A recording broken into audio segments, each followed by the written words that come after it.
Hi everyone, Shika here with NARC Dojo coming to you with another lesson. And in today's lesson, we will delve into the intricate dynamics of a narcissistic dysfunctional family system.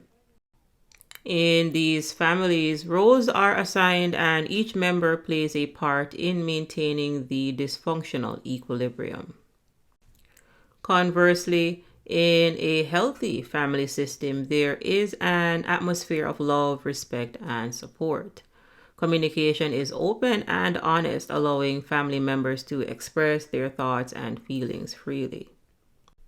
Boundaries are established and respected, ensuring everyone's personal space and individuality are honored.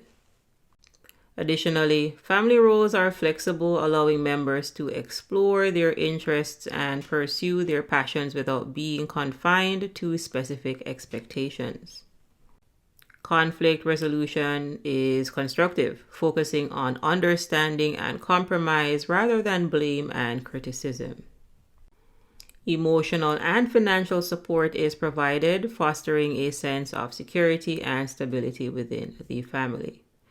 Appreciation and engagement are freely given, boosting each member's self-esteem and confidence. Healthy families prioritize spending quality time together, fostering strong emotional connections and creating cherished moments.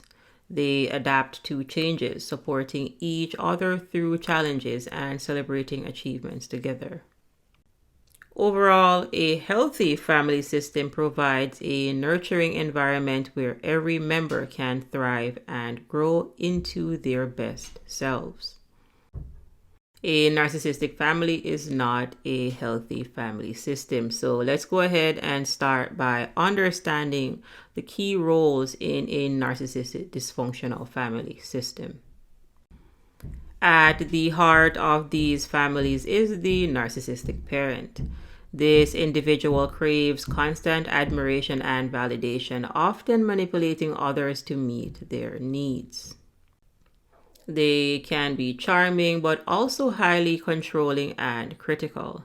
The role of a narcissistic parent in a dysfunctional family system is complex and often detrimental to the emotional well-being of their children. Narcissistic parents often exert excessive control over their children's lives, dictating their choices and decisions to fulfill the parent's needs and desires rather than the child's best interest. They use emotional manipulation tactics such as guilt tripping and gaslighting to maintain control and ensure their children comply with their demands. Narcissistic parents may display favoritism, showering one child with praise and attention while neglecting or emotionally abusing others. This unequal treatment can lead to intense sibling rivalry and low self-esteem in the children who are not favored. Narcissistic parents often invalidate their children's emotions and experiences, dismissing their feelings and needs. This invalidation can lead to deep emotional wounds and a sense of worthlessness.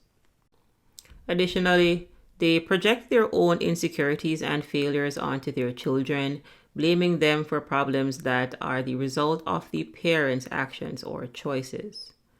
Narcissistic parents often disregard their children's boundaries, invading their privacy, and treating them as extensions of themselves, rather than individuals with their own rights. If this information resonates with you, then you most likely had a narcissistic, emotionally immature parent. Let's move on to another role, and this is going to be the enabler. So the enabler is the spouse or the partner of the narcissistic parent. They often justify or minimize the narcissist's behavior, enabling their actions. So what we mean by this is they may overlook or downplay the narcissist's abusive or manipulative actions, allowing these behaviors to persist without consequences. Enabler parents frequently avoid confronting the narcissistic parent about their harmful actions. Instead, they may suppress their own feelings and needs to prevent conflicts, creating a false sense of harmony in the family. Enabler parents tend to prioritize the narcissistic parent's desires over the emotional and psychological needs of their children. So they may ignore or dismiss their children's suffering or dissatisfaction to maintain peace in the household. By staying in a relationship with a narcissistic partner and tolerating their behavior, the enabler parent inadvertently teaches their children that unhealthy relationships and mistreatment are acceptable, perpetuating the cycle of dysfunction. Enabler parents, whether consciously or unconsciously, discourage their children from asserting their independence or developing a sense of self, inadvertently reinforcing the narcissistic parent's control over the family's dynamics. And with the parental roles covered, let's go ahead and get into the roles of the children. First, the golden child. So the golden child is the sibling who can do no wrong in the eyes of the narcissistic parent. They receive excessive praise and preferential treatment, creating jealousy and resentment among other siblings. The golden child's role is to validate and reinforce the narcissistic parent's self-worth. They are often praised for their achievements and talents, providing the parent with a sense of accomplishment and superiority. This constant validation keeps the narcissistic parent's egos inflated. The golden child is frequently used by the narcissistic parent to enforce their agenda within the family. They may be manipulated into siding with the narcissistic parent in conflicts, further isolating and scapegoating other family members. Despite appearing to have privileges, the golden child's autonomy is limited. They are expected to adhere strictly to the narcissistic parent's expectations and fulfill their desires, often at the expense of their own authentic identity and needs. The golden child may struggle with authenticity and self-acceptance because their identity is often intertwined with meeting the narcissistic parent's expectations. This can lead to challenges in forming genuine relationships and understanding their true self. Now, if you are enrolled in this course and you are watching this lesson, then the next two roles are most likely the ones that you were assigned. So we're going to discuss the scapegoat role and then the lost child role. Based on the results, you will see where most golden children do not awaken. They actually end up very similar to their narcissistic parent. They end up egomaniacs. Scapegoats and lost children normally end up more like the enabler parent, and that is why they actually attract narcissists.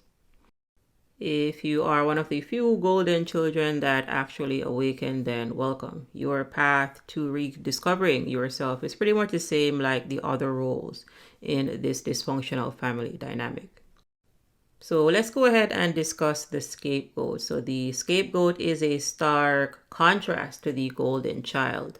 The scapegoat, on the other hand, bears the blame for the family's problems. They are often the target of the narcissistic parent's wrath, becoming the outlet for their frustrations. This role can lead to low self-esteem and emotional trauma. The narcissistic parent and sometimes other family members project their negative emotions, frustrations, and insecurities onto the scapegoat. The scapegoat becomes the family's emotional dumping ground, absorbing the toxicity of others. Scapegoats are often isolated within the family. They are excluded from family events, conversations, and decisions, leading to a profound sense of alienation. This isolation reinforces their role as the family's outsider. Scapegoats are frequently gaslighted, making them doubt their reality and question their sanity. They are manipulated into believing they are the cause of the family's issues, further eroding their self-esteem and confidence. Paradoxically, Scapegoats are held to unrealistically high standards. They might be expected to fix the family's problems or be blamed for not being able to do so, creating a constant cycle of failure and guilt. The role of the family scapegoat is systemic and often continues into adulthood. Even outside the family, scapegoats might find themselves in relationships or situations where they are unfairly blamed or burdened. Despite the immense challenges, many scapegoats develop resilience and strength. They often possess a deep understanding of manipulation and toxic behavior, which can aid them in breaking free from the cycle of abuse. Next, we have the lost child. The lost child is the sibling who fades into the background. They avoid conflicts and try to stay unnoticed, often developing a rich inner world to cope with the family's dysfunction. The lost child is often overlooked and ignored within the family. Just like the name, they become invisible as the narcissistic parent and other family members are consumed by their own needs and dramas, leaving the lost child isolated and emotionally neglected. The lost child oftentimes develops self-sufficiency and independence as survival mechanisms. They learn to rely on themselves for emotional fulfillment and support, becoming highly introspective and often creative as a means of coping with their isolation. However, due to their limited interactions, lost children often lack essential social skills. They may find it challenging to form meaningful relationships outside the family, leading to difficulties in establishing connections in adulthood. The constant neglect and lack of validation leads to low self-esteem. The lost child may struggle with self-worth and have difficulties asserting themselves, often feeling like they don't matter or are unworthy of attention and love. Lost children often become highly adaptable to different situations. They learn to blend into the background, avoiding attention and conflict. This adaptability can serve them well in various environments, but can hinder their ability to express their true selves. The final role that we're going to cover is lesser known, and that is the mascot. The mascot is essentially the family clown. They use humor and antics to deflect tension and avoid confrontation. While they might seem carefree, inside they might be struggling with deep emotional pain. Mascots may use comedy and cheerful behavior as a defense mechanism to cope with the family's toxic dynamics. The mascot often feels immense pressure to keep everyone happy and diffuse tense situations. They may develop a persona of constant positivity and humor, masking their own pain and insecurities. While their humor provides temporary relief, mascots often struggle with deep emotional issues, seeking validation through making others laugh. In adulthood, they might continue using humor as a coping mechanism but find it challenging to address their own emotional needs and insecurities. Dysfunctional family roles often persist into adulthood, shaping how individuals perceive themselves and interact with others. Scapegoats might struggle with trust, while golden children might grapple with a sense of entitlement. The dynamics learned in childhood can impact romantic relationships, friendships, and even professional life. Breaking free from these roles is challenging but essential for healing. Coaching, therapy, self-reflection, and setting boundaries can empower individuals to break the cycle and establish healthier relationships. As it relates to these dysfunctional family roles, understand that these roles may change over time. So at one point, it could be that you were the golden child and, maybe you ended up the scapegoat. In a dysfunctional family system, again, roles are assigned depending on whatever the narcissistic parents' wants and needs are. In these dysfunctional family systems, children are there to serve the parents instead of the other way around. In conclusion, understanding these roles sheds light on the complexities of narcissistic dysfunctional family systems. By acknowledging these patterns, we can work towards breaking free from the cycle and nurturing healthier, more supportive relationships. Thank you for your attention, and remember that recognizing these roles is the first step towards breaking free and creating a life filled with love, respect, and genuine connection. As Maya Angelou wisely said, do the best you can until you know better. Then when you know better, do better. Thanks so much for joining this enlightening journey with us. Until next time, embrace your healing and nurture your spirit. Remember, the power to change begins within you. Thanks for watching, and I'll catch you in the next lesson.